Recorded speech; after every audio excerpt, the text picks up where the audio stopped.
Hey, you all, it's Mr. Jones. Hope you all are doing well, staying warm. Hope you all have electricity.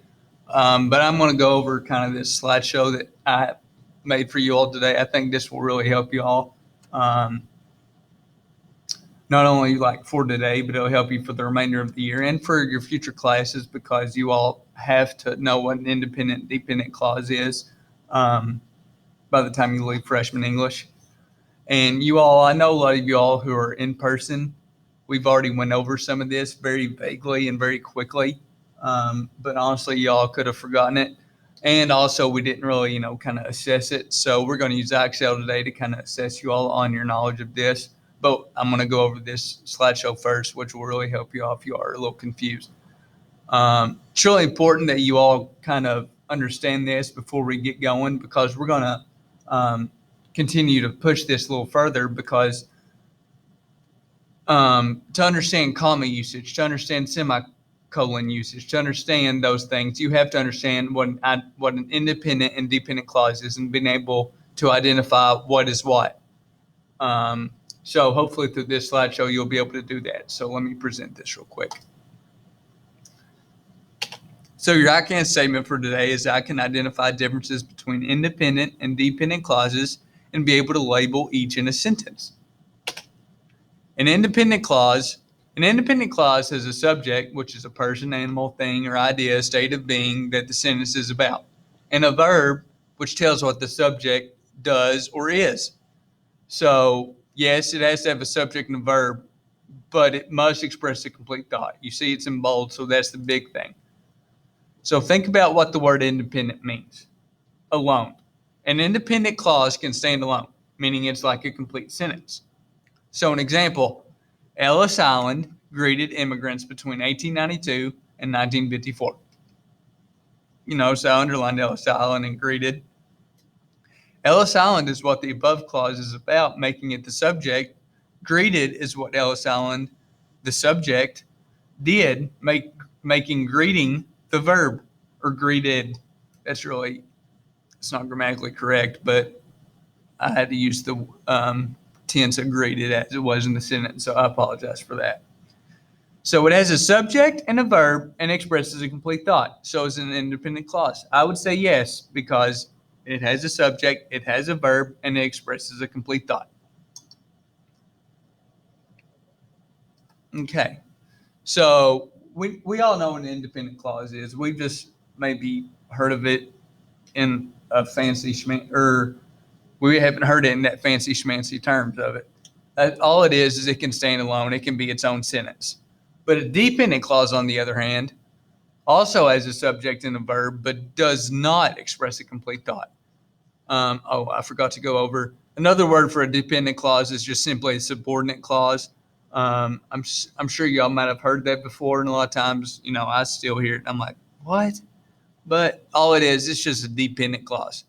So essentially, a dependent clause has a subject and a verb, just like an independent clause, but it doesn't express a complete thought. That's the big difference between the two. Is an independent clause expresses a complete thought, and a dependent clause does not. You can find these anywhere in a sentence, but it cannot be its own sentence, meaning it cannot stand alone like an independent clause. An example of a dependent clause is because they hoped for a better life. It has a subject and a verb, so it should be able to stand alone, right? But does it express a complete thought? Who is they? It does not make sense. Let's attach it to an independent clause and see if it makes more sense.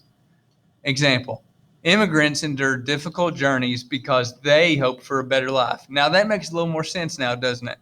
Because it tells us that they stands for immigrants, which is what I just said down here, so sorry. The above example here is an example of an independent clause, immigrants endure difficult journeys, and a dependent clause, they hope for a better life, or because they hope for a better life. So I know immigrants endure difficult journeys is very short, but it's a subject. It has a subject, it has a verb, expresses a complete thought, therefore making it a complete sentence. And because they hope for a better life is the dependent clause, meaning it's depending on the independent clause for it to be a complete sentence. That's an easy way for y'all to remember it. It depends on the independent clause. So identifying clauses. Now that you know the difference between the two, I'm going to give you all some examples that I want you all to think about. Answer these in your head and explain to yourself why you consider an independent or dependent clause. We'll be doing an IXL assignment where you do something similar to this. So y'all don't have to, answer these on your Google slide or anything. We're just going to go over these real quick, but I will answer them with you during this video. Whoever entered the United States by the Atlantic Ocean. So it has a subject and a verb, yes, but does it make sense? So in my opinion, it doesn't. So I'm going to classify that as a dependent clause, meaning it's depending on something else for it to be a complete sentence. New York City's population exploded from 60,000 to over 3 million. Is that an independent or dependent clause? It has a subject and a verb, again, but does it express a complete thought? I think it does. It makes sense. New York City's population exploded from 60,000 over 3 million.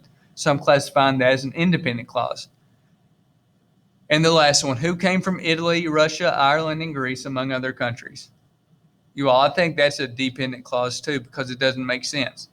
Can't stand alone. I know that's very quick and very vague, but I think you all doing the IXL will help you all a lot because you all are doing it on your own, figuring it out on your own. Because my teaching or my words might not always help for all of you all. So let me go to the next one. I think I'm kind of jumping myself. So now what do? It'd be beneficial for y'all to keep this slideshow up while completing the IXL skill because I think it could be a very good resource for y'all to use. So I would use this as kind of a resource. Refer back to the examples. I think that'd help you all a lot. But try to do these on your own because you all, that's how you learn is I kind of introduce it, kind of give you all some examples, go over some things with you, answer questions, and then you all figure it out for yourself. And that's kind of what you're doing with IXL. But the biggest thing on this, you all, is if you're confused about anything, I know I said figure it out for yourself. That sounded came off wrong. I'll be more than happy to help you all in any way I can. But I'm saying if you feel like you have a pretty good understanding of it, try to broaden your horizons a little bit and take it a step further and, really hammer this IXL assignment. So in here, I give you your steps for how to complete this or how to find IXL and how to complete it. Go to IXL.com, make sure you sign in, and I'll have IXL send you all your credentials if you have forgotten them. Go to Learning at the top page and click Language Arts. I can show you all this actually. Learning. 9th grade. X.4, which is identify dependent and independent clauses. So you're just going to go through, read the sentence. They're going to have the sentence kind of labeled between two things. So you're going to have to pick what the dependent clause is. So remember, this cannot stand alone. It's depending on something else. So I know in the earlier slide I mentioned that, not having having a kind of pronoun where you don't know what it's referring to would classify it sometimes as being dependent clause. But for this one, read these two and think which one of these could stand alone and make more sense. So that's what I'm doing. Since Japan has little arable land, that doesn't make a lot of sense. It cannot grow enough crops for its population and must import much of its food. So if we're going through the straight grammar technique, I can see both of these being dependent because an independent clause would have Japan here instead of it. But because it's IXL, we're just going to pick the better of the two. So I think this is 10 times more of a dependent clause than this is. So I'm going to hit submit. Awesome. So make sure you all read these. Don't get in such a big hurry just because the one before was dependent. It fluctuates. It goes from dependent to independent. So now we're trying to find the independent one. So all new insurance agents and the company must attend a mandatory meeting, which the supervisor has scheduled for Friday. So I think that's independent because which the supervisor is scheduled for Friday wouldn't make sense. What is scheduled for Friday? So I'm going to classify that as the independent clause. So you all just go through, and as always, remember the SMART score. I put this in the PowerPoint. Remember, this is going in the gradebook out of 90 points. So whatever your SMART score is when you close out of IXL is what your score in the gradebook will be. So whenever you get finished, insert your SMART score right here. So if you get 100, put 100 out of 90. If you get an 80, put an 80 out of 90. If you put a 70, or if you get a 70, put 70 out of 90, yada, yada, yada. Please be sure to submit the slideshow with your score inserted once you're finished. That's all you're submitting today. Email me. Please email me with any questions you all have. Last thing I want is you all to be stuck on this and you all have completed like 300 questions and wasted an hour of your day for Mr. Jones's class. You all don't want that to happen, but make sure you try on these. Don't just guess, because guessing a lot of times can lead to 300 questions being answered. I'm not saying that's always the case, because generally I can tell, because it tells me how long you've been on it, things along those lines. But do not guess. If you're stuck or confused, don't just start guessing. Shoot me an email. I'll be more than happy to help you all as much as I can. So go through this slideshow, finish IXL, put your score in here, and submit it in the Google Classroom. And that's all we're doing for today, you all. Thank you all for watching. I really hope you all, like I said, are staying warm. It's warming up a little bit, so hopefully, if any of y'all still don't have electricity, that will get fixed soon. Hope you all have a great day. Again, thanks for watching. If y'all have any questions at all, shoot me an email. Thanks, guys.